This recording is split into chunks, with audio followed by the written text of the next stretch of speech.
Hi welcome back to my YouTube channel. ನಾನು ಸಿಂಧು ಗೌಡ. ನಾನು last ವ್ಲಾಗಲ್ಲಿ ಹೇಳಿದ್ದೆ ನನ್ನ ಜರ್ನಿ ಇಲ್ಲಿಗೆ ಸ್ಟಾಪ್ ಆಗಿಲ್ಲ, ಕಂಟಿನ್ಯೂ ಆಗ್ತಾ ಇದೆ ಅಂತ ಹೇಳಿ. ಎಸ್, ನನ್ನ ಜರ್ನಿ ಮತ್ತೆ ಕಂಟಿನ್ಯೂ ಆಗಿರೋದು ಈಶಾ ಫೌಂಡೇಶನ್ ಕಡೆಗೆ. ಈಶಾ ಫೌಂಡೇಶನ್ ಅಂದರೆ ಚಿಕ್ಕಬಳ್ಳಾಪುರಲ್ಲಿರೋ ಈಶಾ ಆದಿಯೋಗಿ ಅವ್ರದ್ದು ಈಶಾ ಫೌಂಡೇಶನಿಗೆ ನಾನು ಇವಾಗ ಹೋಗ್ತಿದ್ದೀನಿ. ಆ್ಯಕ್ಚುಲಿ ನಾನು ಆನ್ ದ ವೇ ಹೇಳಿದೆ ಇಲ್ಲಿ ರೋಡೆಲ್ಲ ತುಂಬ ಚೆನ್ನಾಗಿದೆ ಅಂತ. ಬಟ್ ನಾವು ಯಾವಾಗ ಈಶಾ ಫೌಂಡೇಶನ್ಗೆ ಎಂಟ್ರಿ ಆದ್ವಿ, ನಿಜವಾಗ್ಲೂ ಅಬ್ಸಲ್ಯೂಟ್ಲಿ ರೋಡ್ ಒಂಚೂರು ಚೆನ್ನಾಗಿಲ್ಲ. ಯಾಕೆಂದರೆ ಅದಿನ್ನೂ ಕನ್ಸ್ಟ್ರಕ್ಷನ್ ಆಗ್ತಿದೆ. ಆಲ್ಮೋಸ್ಟ್ ಒಂದು 6 ಕಿಲೋಮೀಟರ್ಸ್ ಇದು ರೋಡು ಒಂಚೂರು ಚೆನ್ನಾಗಿಲ್ಲ. ಸೊ ಓಕೆ ಫೈನ್, ನಾನು ಅದ್ರ ಬಗ್ಗೆ ಹೇಳಿದೆ. ಸೊ ಕನ್ಸ್ಟ್ರಕ್ಷನ್ ಆಗ್ತಾ ಇದೆ, ಇನ್ನೂ ರೋಡ್ ರಿಪೇರಿ ನಡೀತಾ ಇದೆ. ವಿಲ್ ಸಿ ಇನ್ ಫ್ಯೂಚರಲ್ಲಿ ಚೆನ್ನಾಗಿ ಆಗ್ಬೋದು ರೋಡು. ಬಟ್ ಈಗ ಪ್ರೆಸೆಂಟ್ ಒಂದು 6 ಕಿಲೋಮೀಟರ್ಸ್ ರೋಡ್ ಅಂತೂ ಖಂಡಿತವಾಗ್ಲೂ ಚೆನ್ನಾಗಿಲ್ಲ. ನೆಕ್ಸ್ಟು ನಾನು ಈ ಸ್ಟ್ಯಾಚ್ಯೂ ಬಗ್ಗೆ ಕೆಲವೊಂದು ಮಾಹಿತಿನ ನಿಮ್ಗಳ ಜೊತೆ ಶೇರ್ ಮಾಡಬೇಕು ಅಂತ ಅಂದ್ಕೊಂಡಿದ್ದೀನಿ.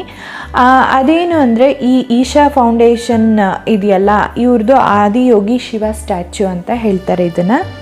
ಸೊ ಈ ಆದಿಯೋಗಿ ಶಿವ ಸ್ಟ್ಯಾಚ್ಯೂ ಕೊಯಮತ್ತೂರಲ್ಲೂ ಇದೆ. ಸೊ ಇದು ಬಂದು ಚಿಕ್ಕಬಳ್ಳಾಪುರದ್ದು ಎರಡನೇದು ಅಂತಲೇ ಹೇಳ್ಬೋದು. ಸೊ ಈ ಎರಡಕ್ಕೂ ಏನು ಡಿಫ್ರೆನ್ಸ್ ಇದೆ ಅಂತ ನಾವು ತಿಳ್ಕೊಳ್ಳೋಣ. ಸೊ ನಾನು ಆಗಲೇ ಹೇಳಿದೆ ಕೊಯಮತ್ತೂರು ಅಂತ ಹೇಳಿ, ಅದೇ ಎಲ್ಲಿ ಬರೋದಂದರೆ ತಮಿಳ್ನಾಡು. ಸೊ ಇದು ಬಂದು ಕೊಯಮತ್ತೂರು ಸಿಟಿಯಿಂದ ಒಂದು 35 ಕಿಲೋಮೀಟ್ರ್ ಆಗುತ್ತೆ ಹೋಗೋದಕ್ಕೆ. ನೆಕ್ಸ್ಟ್ ನಮ್ಮದು ಚಿಕ್ಕಬಳ್ಳಾಪುರಲ್ಲಿ ಇರೋ ಈಶಾ ಫೌಂಡೇಶನ್ ಬಂದು ಬ್ಯಾಂಗ್ಳೂರಿಂದ ಒಂದು 65 ಕಿಲೋಮೀಟರ್ಸ್ ಆಗುತ್ತೆ. ನಾನಿರೋದು ಎಲೆಕ್ಟ್ರಾನ್ ಸಿಟಿ ಫೇಸ್ 1. ಸೊ ನನಗೆ ಒಂದು 90 ಕಿಲೋಮೀಟರ್ಸ್ ಆಯಿತು.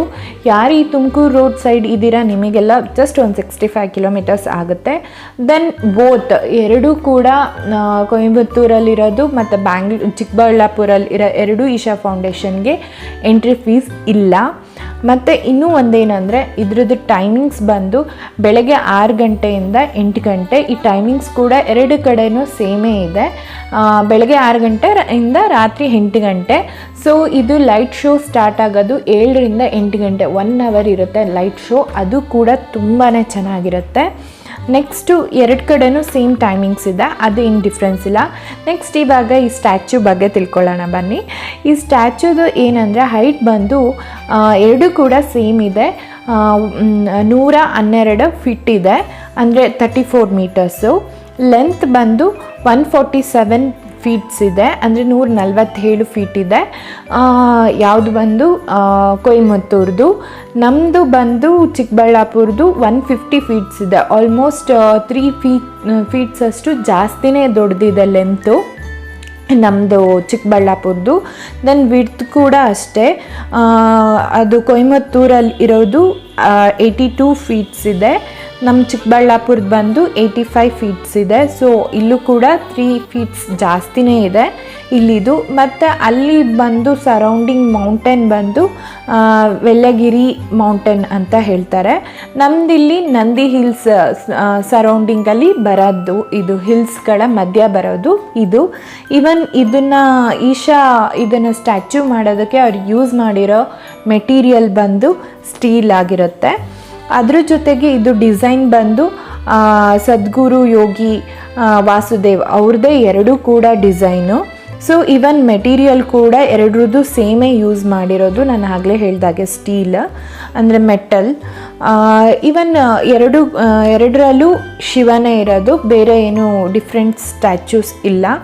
ಮತ್ತು ಇದ್ರದ್ದು ಇನಾಗ್ರೇಷನ್ ಇದು ಬಂದು 2000 ಕೊಯಮತ್ತೂರಲ್ಲಿ ಇರೋದು 2017 ಇನಾಗ್ರೇಷನ್ ಮಾಡಿದ್ದು.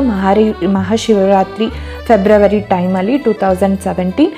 ನಮ್ಮದು ಚಿಕ್ಕಬಳ್ಳಾಪುರ ಬಂದು Jan 15, 2023, ಅಂದರೆ ಈ ವರ್ಷ ಒಂದು 6 ತಿಂಗಳಾಗಿದೆ.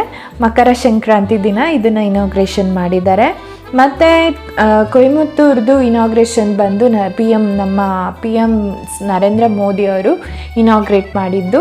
ನಮ್ಮದು ಚಿಕ್ಕಬಳ್ಳಾಪುರದ್ದು ಬಂದು ನಮ್ಮ ಜಾನ್ವರಿಯಲ್ಲಿ ಇದ್ದ CM ಅಂದರೆ ಬಸವರಾಜ ಬೊಮ್ಮಾಯಿ ಅವರು ಇದನ್ನು ಇನಾಗ್ರೇಷನ್ ಮಾಡಿದರು. ದೆನ್ ಈ ಕೊಯಮತ್ತೂರ್ದು ಮತ್ತು ಚಿಕ್ಕಬಳ್ಳಾಪುರ ಎರಡೂ ಕೂಡ ಈಶಾ ಫೌಂಡೇಶನ್ ಅವ್ರದ್ದೇ. ಸೊ ಈ ಇನ್ಫಾರ್ಮೇಷನ್ ಕೊಡ್ತಾ ನಾನು ನಿಮ್ಮೆಲ್ಲರ ಜೊತೆಗೂ ಈ ಈಶಾ ಫೌಂಡೇಶನಲ್ಲಿ ಒಳಗಡೆ ಹೇಗಿತ್ತು ಏನು ಅನ್ನೋದು ನಾನು ಆಗಲೇ ವಿಡಿಯೋಲಿ ಹಾಗೆ ನೋಡಿದ್ದೀರಾ. ಸೊ ಅಲ್ಲಿ ಒಂದು ಸ್ಟ್ಯಾಚ್ಯೂ ಕೆಳಗಡೆ ಬಂದು ಒಂದು ಟೆಂಪಲ್ ಇದೆ ಸಿಂಪಲ್ಲಾಗಿ. ಸೊ ಅಲ್ಲಿ ಕೆಲವೊಂದು ಹೂವು ಮತ್ತು ನೀರು ಹಾಕಿ ಅಭಿಷೇಕ ಮಾಡೋದಕ್ಕೆ ಕೊಡ್ತಾರೆ, ಅದೊಂದು ಸ್ಪೆಷಲ್ ಆಗಿದೆ.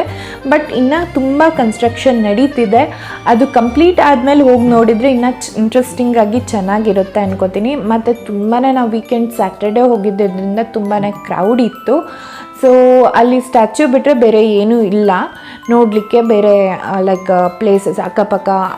ಈವನ್ ನಾವು ಹೋದ್ಮೇಲೆ ಆ ಲೈಟ್ ಶೋ ನೋಡ್ಕೊಂಬಂದರೂ ಕೂಡ ತುಂಬ ಚೆನ್ನಾಗಿರುತ್ತೆ. ನಮ್ಮದು ಬೇರೆ ಬೇರೆ ಪ್ಲ್ಯಾನ್ಸ್ ಇತ್ತು, ಸೊ ಹಾಗಾಗಿ ನಾವು ಲೈಟ್ ಶೋಗೆ ಇರಲಿಲ್ಲ. ನೋಡೋಣ ನೆಕ್ಸ್ಟ್ ಇನ್ನೂ ಅವರು ಕನ್ಸ್ಟ್ರಕ್ಷನ್ ಎಲ್ಲ ಮುಗಿದು ಇನ್ನೊಂದು ಚೂರು ಡೆವಲಪ್ ಆದಮೇಲೆ ಹೋಗೋಣ ಲೈಟ್ ಶೋನು. ಅದನ್ನು ಕೂಡ ನಾನು ಹೋದಾಗ ಅದನ್ನು ಕೂಡ ನಾನು ನಿಮ್ಮ ಜೊತೆ ಶೇರ್ ಮಾಡ್ತೀನಿ. ಜೊತೆಗೆ ನಾವು ಅಲ್ಲಿಂದ ಹೊರಟು ಬಂದು ನಮ್ಮನೆ ಹತ್ರ ಇರೋ ಎಲೆಕ್ಟ್ರಾನ್ ಸಿಟಿಯಲ್ಲಿ ಇರೋ ಅಬ್ಸಲ್ಯೂಟ್ ಬಾರ್ಬಿಕ್ಯೂಗೆ ಹೋಗಿದ್ವಿ. ಸೊ ಹಾಗೆ ಫ್ಯಾಮಿಲಿ ಎಲ್ಲ ಬಂದಿದ್ರಲ್ಲ, ಸೊ ಹಾಗೆ ಡಿನ್ನರೆಲ್ಲ ಮಾಡೋಣ ಅಂತ ಹೇಳಿ ಸೊ ಬಾರ್ಬಿಕ್ಯೂಗೆ ಹೋಗಿದ್ವಿ. ಅಲ್ಲಿ ಹಾಗೆ ಅಜ್ಜಿನೂ ಇದ್ದರು, ಸೊ ಅಜ್ಜಿದು ಒಂದು ಬರ್ಡೇ ಸೆಲೆಬ್ರೇಷನ್ ಮಾಡೋಣ ಅಂತ ಹೇಳಿ ಹಾಗೆ ಫುಲ್ ಸೆಲೆಬ್ರೇಷನ್ ಎಲ್ಲ ಮಾಡಿದ್ವಿ. ಎಲ್ಲರಿಗೂ ತುಂಬ ಖುಷಿ ಆಯಿತು, ಅಜ್ಜಿ ಕೂಡ ತುಂಬ ಖುಷಿ ಆದರು. ನನ್ನ ಫ್ಯಾಮಿಲಿ ಎಲ್ಲ ಈ ಥರ ಟೈಮ್ ಸ್ಪೆಂಡ್ ಮಾಡಿ ತುಂಬಾ ದಿನ ಆಗಿತ್ತು. ಸೊ ಎಲ್ಲರೂ ಟೈಮ್ ಸ್ಪೆಂಡ್ ಮಾಡಿದ್ವಿ. ಸೊ ಹ್ಯಾಪಿ ಟೈಮ್ ಆಗಿತ್ತು. ಆವತ್ತಿನ ದಿನ ಕೂಡ ತುಂಬಾ ಚೆನ್ನಾಗಿತ್ತು. ಸೊ ನನ್ನ ಹ್ಯಾಪಿ ಡೇನ ನಿಮ್ಮ ಹತ್ರ ಎಲ್ಲ ಶೇರ್ ಮಾಡ್ಕೊಂಡಿದ್ದೀನಿ. ಮತ್ತು ನನ್ನ ಈಶಾ ಫೌಂಡೇಶನ್ನ ಕಂಪ್ಯಾರಿಸನ್ ಮಾಡಿ ಹೇಳಿದೆ ನಾನು, ಲೈಕ್ ಏನು ಡಿಫ್ರೆನ್ಸ್ ಇದೆ ಅಂತ. ಕಂಪ್ಯಾರಿಸನ್ ಇದು ಚೆನ್ನಾಗಿದೆ ಅದು ಚೆನ್ನಾಗಿಲ್ಲ ಅಂದ, ಇದು ಎರಡೂ ಕೂಡ ಒಂದೇ ಫೌಂಡೇಶನ್ ಇರೋದು, ಸ್ವಲ್ಪ ಡಿಫ್ರೆನ್ಸ್ ಇದೆ. ಈವನ್ ನಾನು ಆಗಲೇ ಹೇಳೋದು ಮರ್ತೆ, ಈಶಾ ಫೌಂಡೇಶನ್ ಕೊಯಮತ್ತೂರಲ್ಲಿರೋದು 150 ಎಕರೆಯಲ್ಲಿ ಮಾಡಿರೋದು, ಬಟ್ ನಮ್ಮ ಚಿಕ್ಕಬಳ್ಳಾಪುರಲ್ಲಿರೋದು 200 ಎಕರೆಯಲ್ಲಿ ಮಾಡಿರೋದು. ಸೊ ಎಷ್ಟು ಡಿಫ್ರೆನ್ಸ್ ಇದೆ ಅಲ್ಲ. ನಮ್ಮದು ಚಿಕ್ಕಬಳ್ಳಾಪುರದ್ದು ತುಂಬ ದೊಡ್ಡದಿದೆ, ಬಟ್ ಅದೇ ಥರ ಬೇಗ ಇಂಪ್ರೂವ್ ಮಾಡಿ ಬೇಗ ಎಲ್ಲ ಕನ್ಸ್ಟ್ರಕ್ಷನ್ ಮುಗಿಸಿ ಸೊ ಇನ್ನೂ ಚೆನ್ನಾಗಿರುತ್ತೆ ಅಂತ ಹೇಳೋದಕ್ಕೆ ನಾನು ನಿಮ್ಮ ಹತ್ರ ಇಷ್ಟಪಡ್ತೀನಿ.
ಸೊ ನನ್ನ ಹ್ಯಾಪಿ ಟೈಮ್ ನಿಮ್ಮ ಜೊತೆ ಎಲ್ಲ ಶೇರ್ ಮಾಡಿಕೊಂಡೆ. ಇನ್ನು ಯಾರೆಲ್ಲ ನನ್ನ ಚಾನಲಿಗೆ ಸಬ್ಸ್ಕ್ರೈಬ್ ಮಾಡಿಲ್ಲ, ಸಬ್ಸ್ಕ್ರೈಬ್ ಮಾಡಿ, ಲೈಕ್ ಕೊಡಿ, ಕಮೆಂಟ್ ಮಾಡಿ, ಶೇರ್ ಮಾಡಿ. Thank you.